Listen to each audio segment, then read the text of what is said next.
Is this thing on? Is this thing on? Are we on? Are we on? Welcome back to my channel. My name is Chris, aka Hood Digital, aka the Psycho Reactor, aka the Starving YouTuber. And today we're back. I had a lot of fun yesterday with that video. I mean, how else could you not have fun? We was talking about a 19-year-old dismembering a homeless senior citizen, the head in a box in the house, and severed hands, and the torso in the river, and the kid confessing like he was talking about McDonald's new fries. How can you not have fun? It was good. It was good. I loved it. I loved it. I just came back from the dentist. My tooth is hurting a little bit, so I need you guys to please bear with me. I really wanted to do this video. I'm not getting any views, but hey, I'm going to keep it moving like I told you until the wheels fall off. I'm going to keep this going. Well, let me ask you guys a question. If you guys open up the newspaper website, the New York Post, or you read a paper and you read an article, and the article says, man gets slapped with a book in the face by a chick he just met on Facebook. Sounds kind of catchy, right? I would definitely open that. I would definitely want to read about that. Well, today's video is kind of similar. It's kind of similar. It caught my attention soon as I seen it. It caught my attention. I said, well, I got to do this. As I told you guys the last video, I'm going to try to keep it a little bit shorter because that last one was very long. So I'm going to try to keep my videos a little bit shorter. I'm going to try to look for other videos. I already got a lot of ideas as far as reacting, different videos that I want to react to. This one is called Man Gets Chopped Up After Meeting Date on Grindr. I'll repeat that once again. Man gets chopped up after meeting date on Grindr. Definitely a must-see. So, let's stop the talking and let's get right to it. State police, search warrant. State police, search warrant. State police, search warrant! Man, I tell you something, man. When them boys come in like that, man, ain't no going nowhere, man. You might as well just give it up, man. When them boys come in like that, it's a wrap. Everybody going to jail. Or whether they want to go to jail, but it's a wrap. There's nothing you can do unless you want to shoot back and die, of course. State police, search warrant. A Michigan man is reported missing, but days later, a teenager stumbles upon a gruesome discovery, a severed foot and other body parts. Oh, here we go again. Here we go again. I keep running into this dismemberment thing. They keep following me. We got the key. We got the key.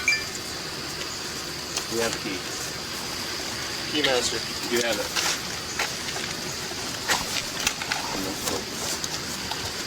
Ready? Yep.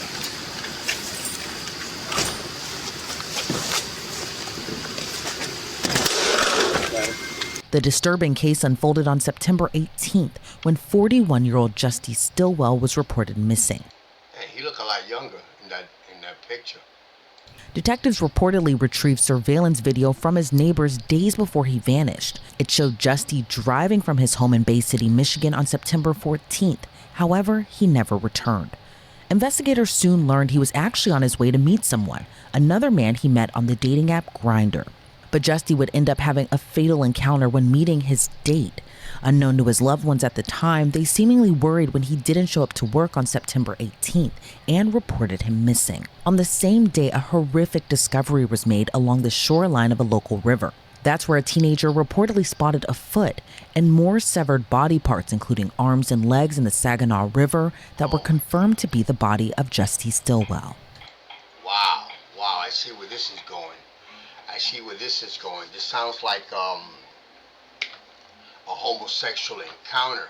See, I seen a lot of videos and homosexuals need to be careful. All due respect to all homosexuals. I mean, to each his own, especially in this day and age.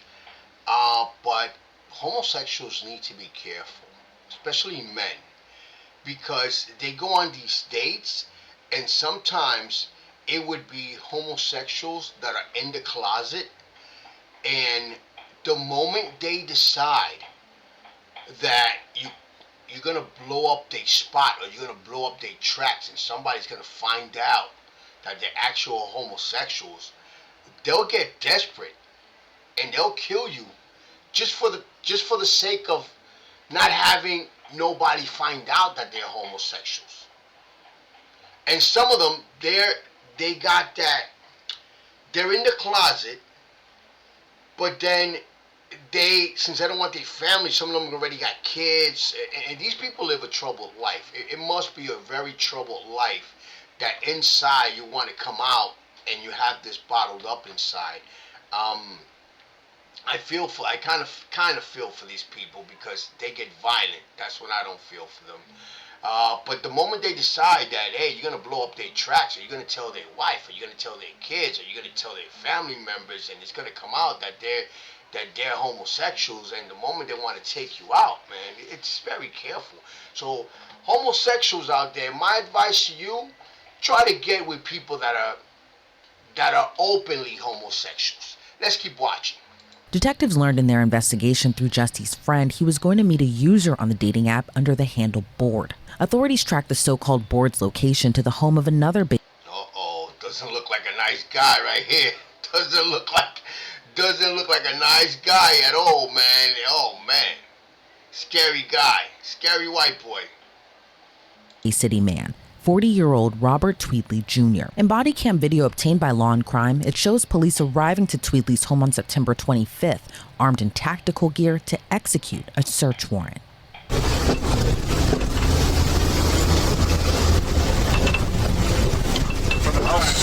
I wanted to add too, you know what's crazy? I'm talking about dating app, but I actually met my wife on a dating app, and we'd been together almost 8 years. She's gonna kill me. I always forget how long, but I believe it's 7 years. 7 years, and still strong. We have a lovely relationship, and I met her on a dating app, but it doesn't always work out that way. Yeah, let's make it a driver's side. Driver's side.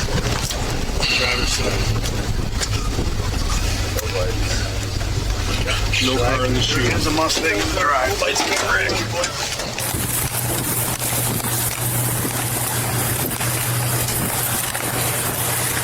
Go forward, boy.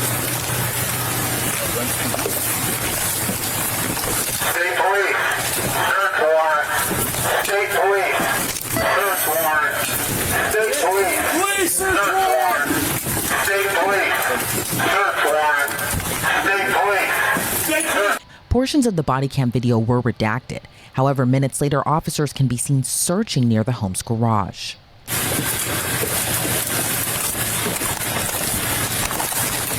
You notice how these guys, they cover their tracks. They make sure they stay on their P's and Q's, because when they come out with that state police search warrant, that should be loud as hell.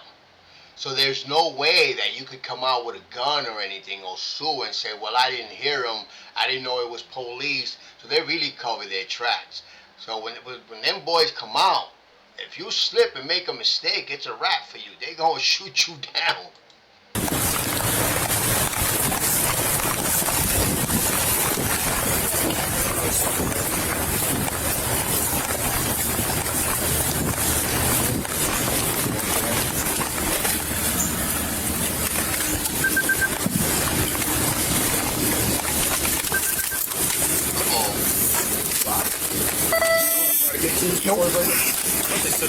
Do they have a key? Oh, hey, there go the keys. That's their keys.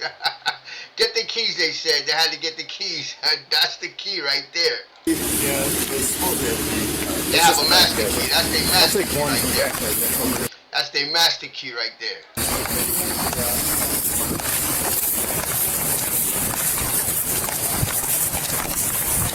Good. We got the key.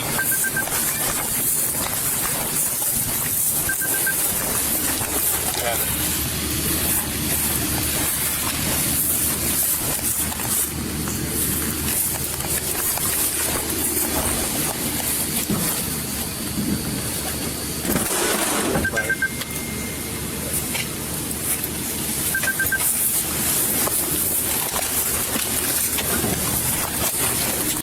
I take it White Boy the Butcher is not home. We'll call him White Boy the Butcher for now because I didn't get his name at first.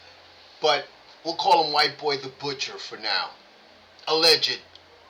The alleged White Boy Butcher. Like the man right here, and everyone was stacked up there, and one guy here. So this whole section is just one. Yes. I held hard on that long room. In the hallway? So we Should went have tucked in with us. right after that, right? We went in, came out of that room. I was number 2. Should I have opened the door, or everyone else pushed into that room to the right? No. No, I should have went like It was a closed door, right? It was all open. They all came out. But wasn't didn't Majeski have that as angle? You were in the room, Majeski right? pushed. Majeski was primary. He took the direct route. I came out of that room with you. So I followed Majeski in. But back inside the home, it appears officers have already cuffed Tweedley. Oh, okay. So Tweedley, yeah, his name is Tweedley. So Tweedley's already handcuffed. Tweedley's already snapped. He's already grabbed up. He's hemmed up already.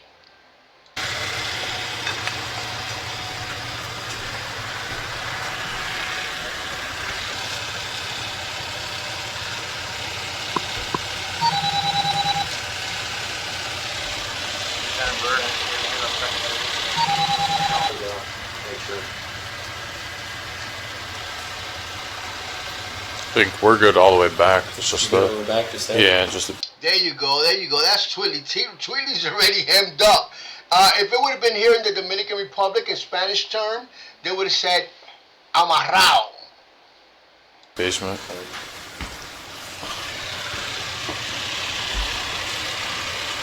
Let's just do the basement quick. The upper floor is good.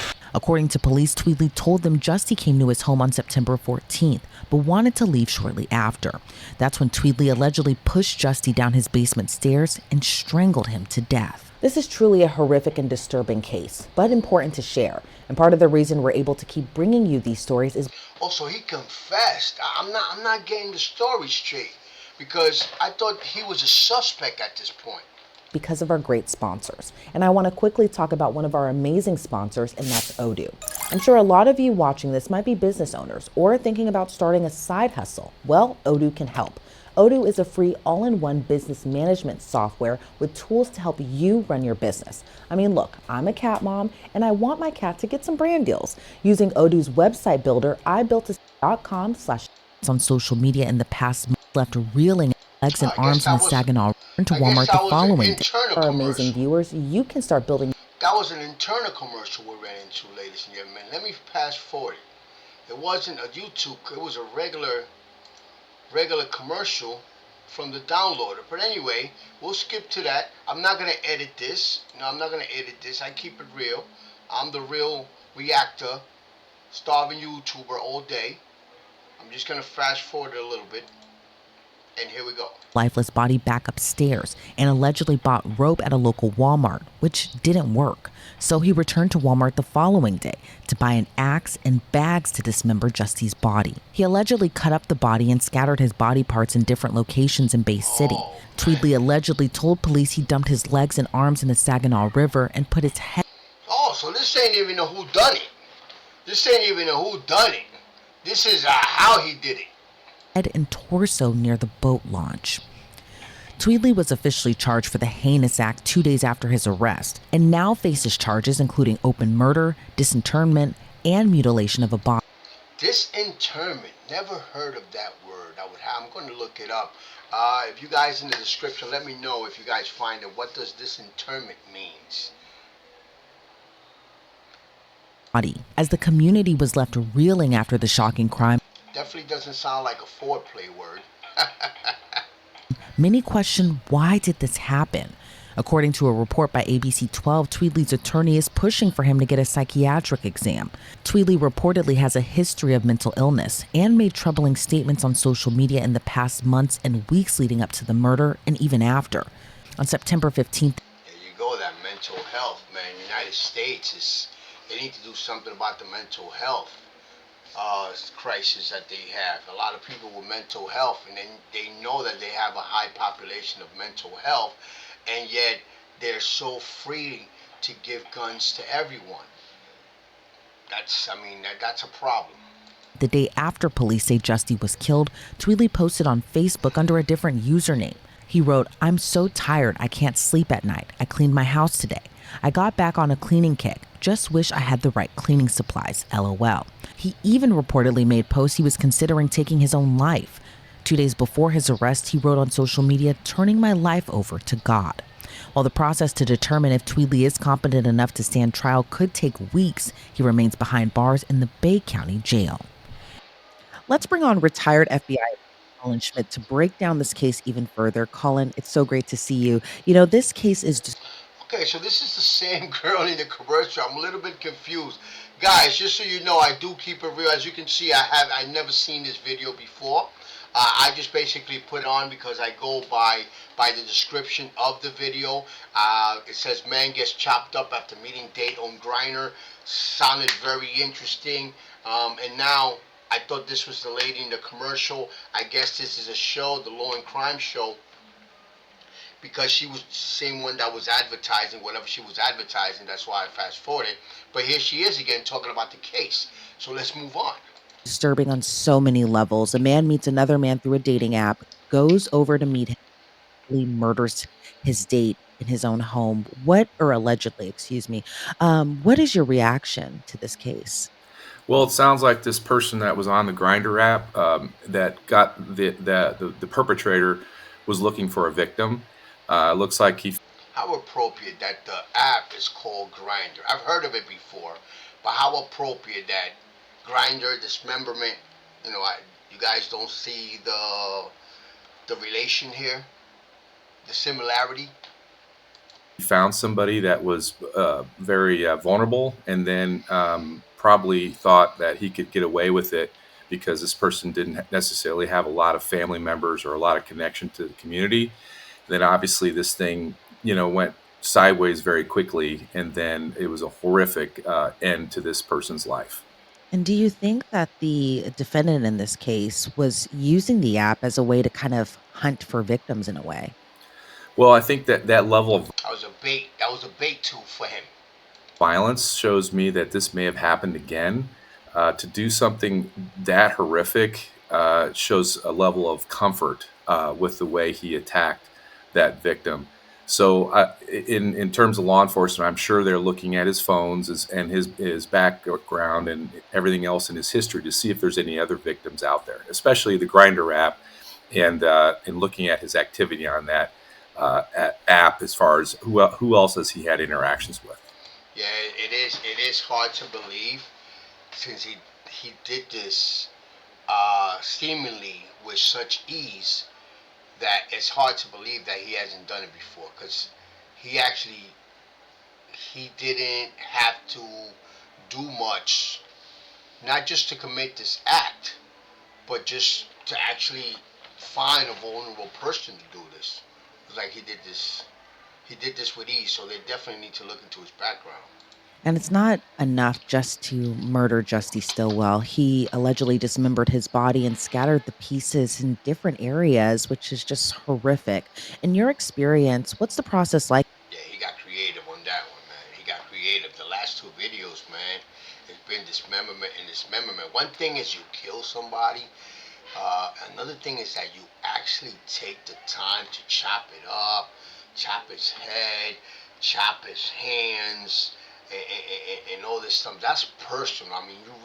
Anybody could shoot anybody could stab anybody in the heat of the moment, but to actually chop somebody up, leave one body part here, another body part here, another body part here. How can you actually sleep at night? To be able to sleep at night, there's something seriously wrong with you. like investigating a dismemberment case as opposed to just a regular murder case? Well, it's basically common sense. I mean, you have to gather all the pieces together, literally, to make sure they're all part of the same body or crime scene. And then the fact that he did this demonstrates to me that he claimed that it was because he couldn't move the body, but I think it's more that he got some sort of perverse pleasure out of doing this to this poor person. And then, of course, like I said, the law enforcement is going to have to gather all the pieces of evidence together and then test, make sure they're all part of the same crime scene, and then from there go on to the next level in terms of each piece. Unfortunately, the way it is what it is.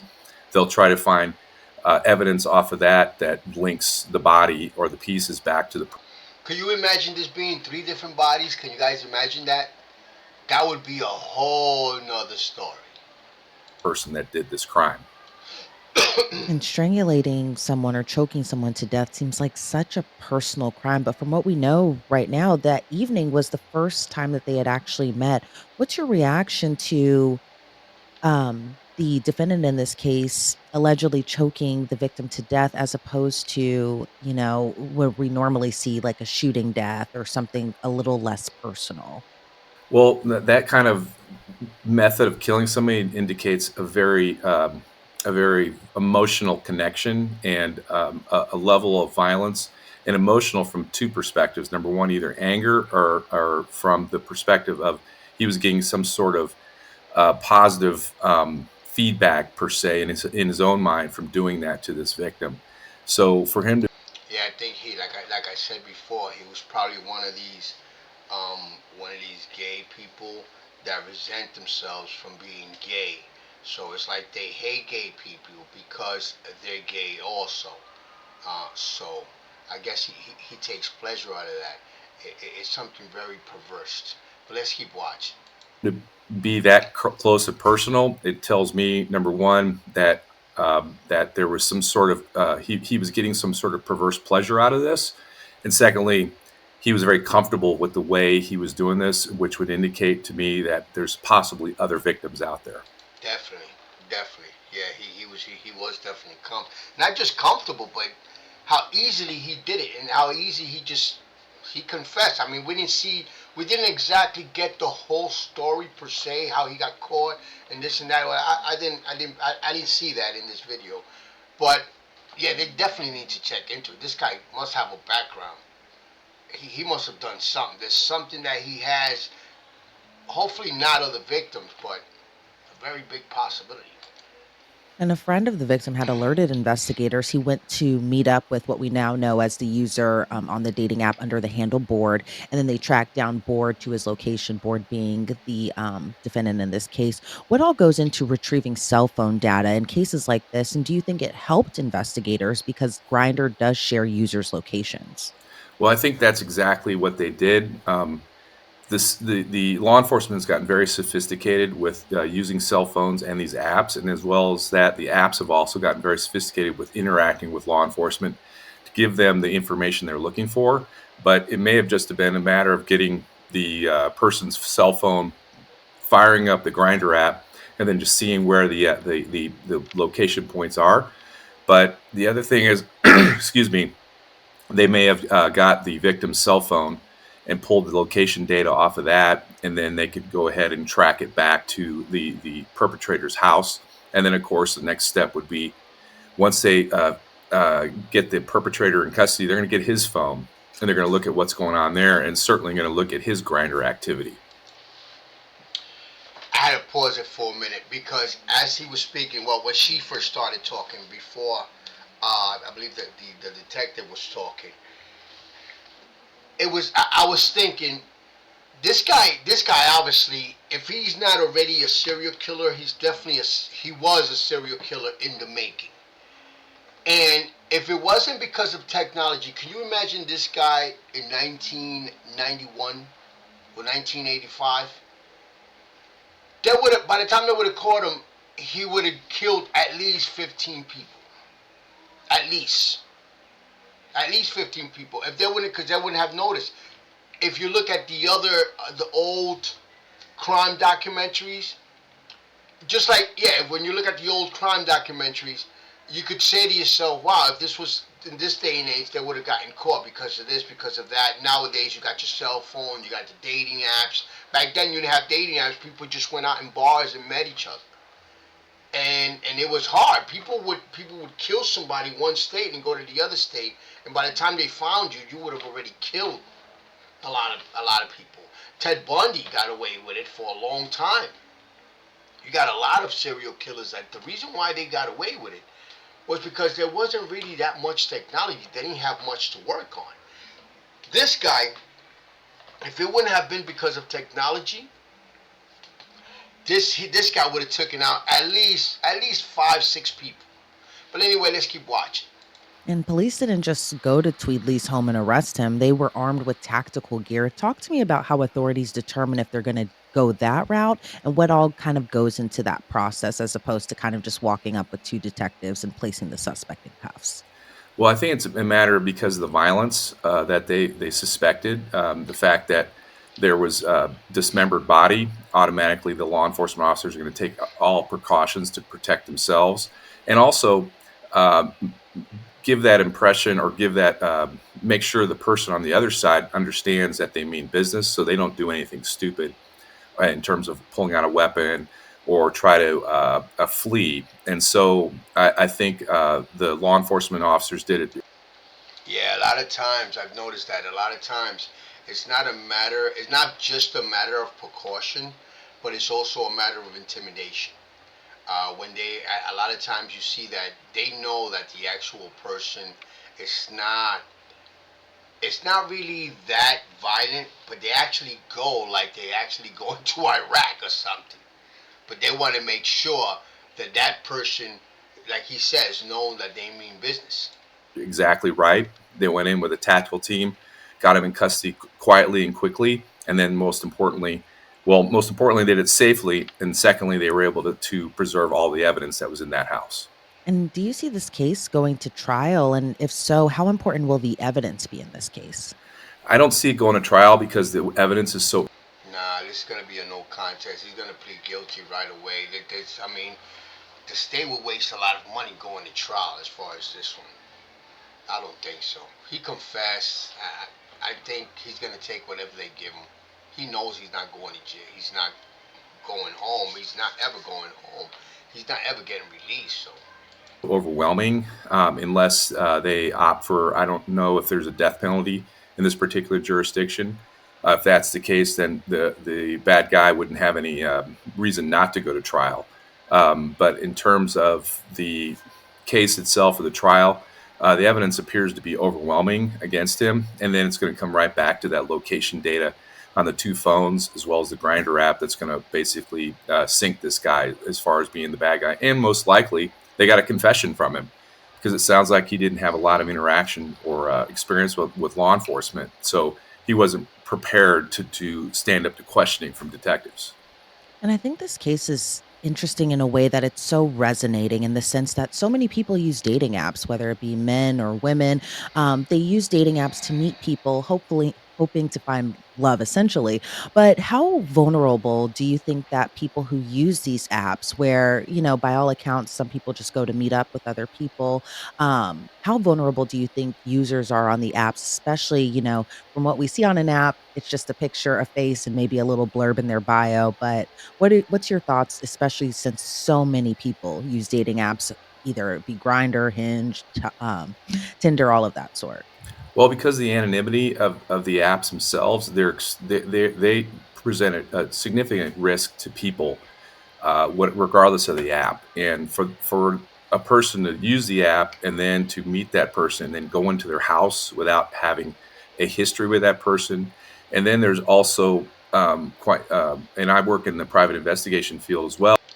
as they say here in this country, you're definitely putting your life on a string by using the dating app. And I did that, and I was, like I said, I was fortunate enough.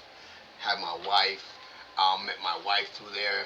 I was fortunate enough for it to be a good situation, a good turnaround on both sides. That there's a lot of services now that will help somebody do a background on somebody they meet off these apps to ensure that, not necessarily ensure, but just give them some sort of comfort that the person's not, married or, God forbid, a violent perpetrator or have a history of as a sex offender. And so it really comes down to people need to use some common sense, although Mark Twain said common sense is not very common. And they just need to take a step back when they're using these apps and make sure they understand who they're interacting with and take proper procedures. For example, don't meet them in a place that's non-public on that first, interaction. All right. Well, Colin, I appreciate your Well, I took a big chance because I had her come to my house. insight into this case so much. Before we sign you off, is there anything else you'd like to add? No, I just basically really want to say that people need to be really careful with these apps. It's filling a need in terms of our cyber culture now, but also is creating opportunities for some bad people to do bad things to people who are just out there looking for either a good time or for love. All right, Colin Schmidt, again, thank you so much for your time today. I really appreciate it. Thank you. Have a great day. Well, guys, this video turned out to be different. It wasn't the format. I actually wanted to see what happened with him, what happened at trial, how much he got, how much time he got. It wasn't really the same. It turned into something else. It turned sort of like a message also, like a message behind the actual real crime story. But it was good. It was good. I mean, it caught my attention. Like I said, I keep it real with these reactions. I actually do not see the video. I might look through it to make sure that I'm able to get it correctly. It doesn't turn into something else. This one I didn't really dig that deep. But I do not regret it. It's been good. Man gets chopped up after meeting date on grindr. Ladies and gentlemen, till next time, get with me. Don't forget to like and subscribe and hit the notification bell. Till then, peace.